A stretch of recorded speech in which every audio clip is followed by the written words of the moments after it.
আসসালামু আলাইকুম ওয়া রাহমাতুল্লাহি ওয়া বারাকাতুহু। প্রিয় শিক্ষার্থীরা, ওয়েলকাম টু মোমিনুর টিচিং হোমের পক্ষ থেকে সকলকে আন্তরিক শুভেচ্ছা ও অভিবাদন।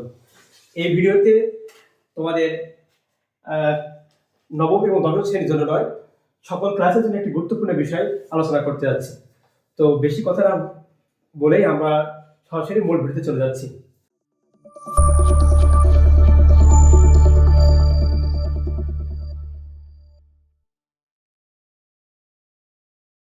তো ইতিমধ্যে তোমরা বুঝতে পেরেছো যে আমরা বোর্ডের দিকে লক্ষ্য করছি যে আমরা একটা বিষয় লিখেছি। সেই বিষয়টার নাম হচ্ছে টেন্স। এর বাংলা অর্থ হচ্ছে কাল বা সময়। তো আজকের এই ভিডিওতে আমরা দেখাবো যে টেন্সের বিভিন্ন প্রতিবন্ধকতা থাকে। সকল ধরনের প্রতিবন্ধকতাকে মারিয়ে আমরা টেন্স সম্পর্কে সুস্পষ্ট ধারণা পোষণ করব। তো প্রিয় শিক্ষার্থীরা, আমরা চলে যাই টেন্সের সম্পর্কে কিছু আলোচনা করি। তো আমরা যদি প্রথমে দেখি যে টেন্স কয় প্রকার। তো type of tense,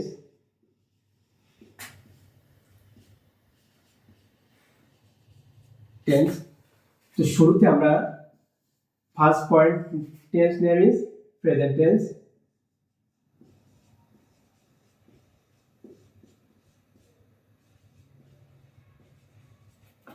Second point name is past tense.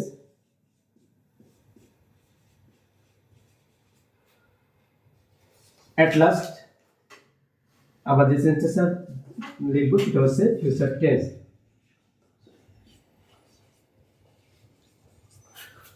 তো লক্ষণীয় ব্যাপার হচ্ছে যে এখানে আমরা যে তিনটে টেন্স লিখেছি এটা সকলেই জানি, কিন্তু এইগুলো শুধু মেধাবীদের জন্য নয়, এটা বেশি প্রকৃত হবে যারা সাধারণ তৃণমূল পর্যায় থেকে যারা এই টেন্স সম্পর্কে শিখতে হয় তাদের জন্য আজকের ভিডিওটা বেশি সহায়ক হবে। তো আমরা একটু এগুলো বাংলাতে লিখে নিই। প্রেজেন্ট টেন্সে বাংলা হচ্ছে বর্তমান কাল,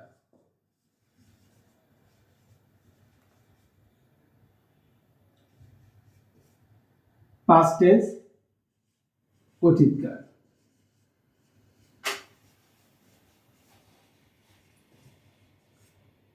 ফিউচার টেন্স ভবিষ্যৎকাল।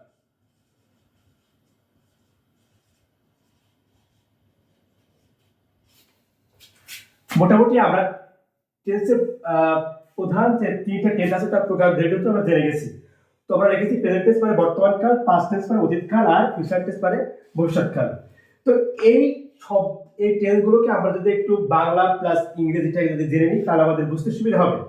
তো আমরা প্রথমেই প্রেজেন্ট টেন্সের সম্পর্কে আমরা জেনে নিই, একটা উদাহরণ দিলে বুঝতে পারবা। তো আমি এই প্রেজেন্ট টেন্সটাকে বাকি দুইটা টেন্স থেকে আমি বুঝে দিচ্ছি। আমরা এবার প্রেজেন্ট টেন্স সম্পর্কে বিস্তারিত কিছু জানবো। তো আমরা শুরুতে আমরা প্রেজেন্ট টেন্সের একটা উদাহরণের দিকে চলে যাই, তাহলে আমাদের বুঝতে সুবিধা হবে। যেমন একটা তোমাদের সকল পরিচিত বাক্যটা লিখি, আমি ভাত খাই।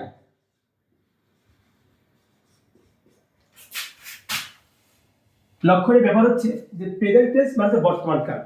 তার মানে আমরা বর্তমান কাল বলতে সাধারণত বোঝাই কি, যে আমরা যেগুলো চলমান, আমাদের বিশেষ করে আমরা যেগুলো নিত্যনৈমিত্তিক কাজগুলো করি, খাই, যাই, পড়ি, অর্থাৎ আমরা এর আগে পড়েছি যে বাংলা বাক্যে ক্রিয়া শেষে হয়, অন্তস্থ এতে ইত্যাদি এই শব্দগুলো থাকলে আমরা প্রেজেন্ট হিসেবে জানি।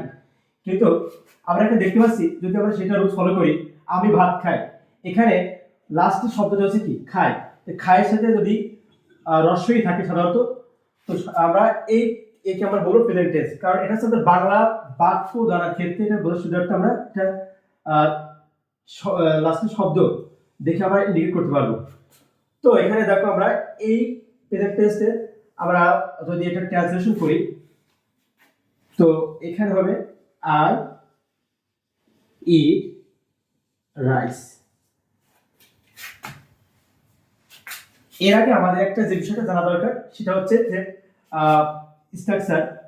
স্ট্রাকচারের ক্ষেত্রে আমরা যেটা ফলো করতে হবে, subject plus verb plus object.